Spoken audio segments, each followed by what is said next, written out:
Hello বন্ধুরা, শিক্ষা and টিউটোরিয়ালের পক্ষ থেকে তোমাদের সবাইকে স্বাগত। আজকে আমি আলোচনা করব উচ্চ মাধ্যমিক 2023-24 শিক্ষাবর্ষে দর্শন বিষয়ে প্রশ্নোত্তর নিয়ে। এবারে 2024 সালে উচ্চ মাধ্যমিক পরীক্ষায় দর্শন বিষয়ে কীরকম প্রশ্ন আসবে সেরকম একটা সেট তৈরি করেছি।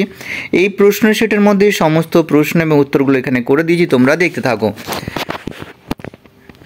টোটাল সময় থাকবে 3 ঘন্টা 15 মিনিট এবং টোটাল মার্কস হবে 80 নম্বরে এবং যেরকম নিয়মাবলী থাকে সেগুলো সব এখানে লেখা থাকবে এইভাবে। এবং এমসিকিউ প্রশ্ন থাকবে 24টা, প্রতিটা প্রশ্নের মানে 1 নম্বর করে।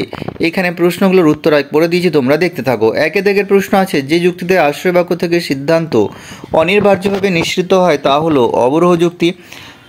যুক্তিবিজ্ঞান পরের প্রশ্ন, যুক্তিবিজ্ঞানের প্রধান প্রবক্তা হলেন, উত্তর হচ্ছে অ্যারিস্টটল। পরের প্রশ্ন, কোন বচনের উদ্দেশ্য বিধ উভয় পদ ব্যাপ্য, উত্তর হবে সার্বিক নঙর্থক বচনে। পরের প্রশ্ন, একটি বচন সর্বদা উত্তর হবে সত্য বা মিথ্যা হতে পারে। পরের প্রশ্ন, আই এবং ও বচনের মধ্যে বিরোধিতার সম্বন্ধ হলো, উত্তর হবে অধীন বিপরীত বিরোধিতা। পরের প্রশ্ন, একই উদ্দেশ্য বিধ বিশিষ্ট বচনের মধ্যে বিপরীত বিরোধিতার সম্বন্ধ হলো এ আর ই। পরের প্রশ্ন, নিরপেক্ষ ন্যায়ের সিদ্ধান্ত যে পদ থাকে না সেটি হচ্ছে হেতুপদ। পরের প্রশ্ন, প্রাকল্পিক নিরপেক্ষ যুক্তির কোন বাক্যটি হলো প্রাকল্পিক বচন, উত্তর হলো প্রধান। পরের প্রশ্ন, লৌকিক আরোহকে শিশুসুলভ অনুমান বলেছেন, উত্তর হচ্ছে বেকন। পরের 10 দাগের প্রশ্নটি সত্য হবে, 11 দাগের প্রশ্নটি মিথ্যা হবে এবং 12 দাগের প্রশ্ন এমটি হবে। পরের প্রশ্নটা ডি এর দাগের অপশনটি হবে এবং 14 দাগের প্রশ্নটা হবে সামান্য সংশ্লেষিক বচন।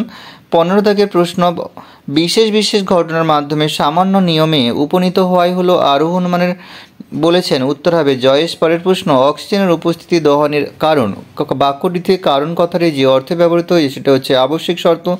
পরের প্রশ্ন, শক্তির অবিনশ্বরতার সূত্রটি হলো, উত্তর হবে কারণের পরিমাণগত লক্ষণ। পরের প্রশ্ন, ক ক্ষয়ের আবশ্যিক শর্ত এ কথার অর্থ, উত্তর হচ্ছে ক না ঘটলে খ ঘটবে না। পরের প্রশ্ন, মিলের যে আরোহমূলক পদ্ধতিতে মাত্র 2টি দৃষ্টান্ত যাচাই করা হয় তা হলো, উত্তর হচ্ছে ব্যতিরেকি পদ্ধতি।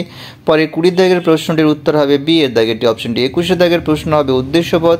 22 প্রশ্নটির উত্তর হবে অন্যয় পদ্ধতি এবং 23 প্রশ্নটির উত্তর হবে ডি এবং 24 প্রশ্নটির উত্তর হবে এর দাগের অপশনটি। এবারে এসিকিউ থাকবে তোমাদের প্রতিটা প্রশ্ন 16টি, প্রতিটা প্রশ্ন মানে 1 নম্বর করে। প্রশ্নগুলো যেহেতু উত্তর এখানে করা আছে সেহেতু আমি প্রশ্নগুলো পড়ে ভিডিওটি বড় করব না, তোমরা দেখতে থাকো। সাথে একটি কথা বলে রাখি, ডাব্লিউবিটি থেকে কিছু টেস্ট পেপারে আমি প্রশ্ন উত্তর দিয়েছি। এছাড়াও তোমাদের এটি লাস্ট মিনিট সাজেশন হিসেবে দিয়েছি মাত্র 7টা বড় প্রশ্ন। সেই প্রশ্নগুলো পড়ে যাবে পরীক্ষায়, প্রায় হুবহু কমন পাবে এইটুকু আশা রাখি। এছাড়া এই প্রশ্ন সেটগুলো করে যাও, এখান থেকে তোমরা পরীক্ষায় পাবে কমন, সে বিষয়ে নিশ্চিত থাকো। আমি বলছি না 100তে 80তে 80 পাবে, কিন্তু কমন যে পাবে সে বিষয়ে নিশ্চিত থাকো, কারণ তোমরা বিভিন্ন জায়গায় পড়াশোনা করো, হয়তো কোচিংয়ের স্যার বা ম্যাডামরা এবং স্কুলের স্যার বা ম্যাডামরা হয়তো তোমাদের বিভিন্ন প্রশ্ন উত্তর দিয়ে থাকবেন। সেই প্রশ্নগুলোর সাথে এই প্রশ্নের মিল আছে কিনা তোমরা দেখে নাও। যদি কমন না থাকে তাহলে এই কোশ্চেনগুলো অবশ্যই দেখে যাবে, পরীক্ষায় আসার সম্ভাবনা খুবই বেশি আছে।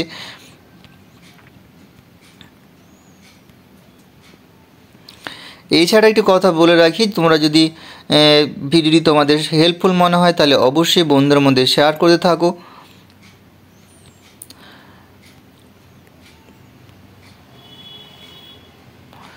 এখানেই শেষ করব। পরীক্ষার আগাম শুভেচ্ছা থাকলো, সবাই ভালো করে পরীক্ষা দিও, সুস্থ থেকো। এখানেই শেষ করলাম।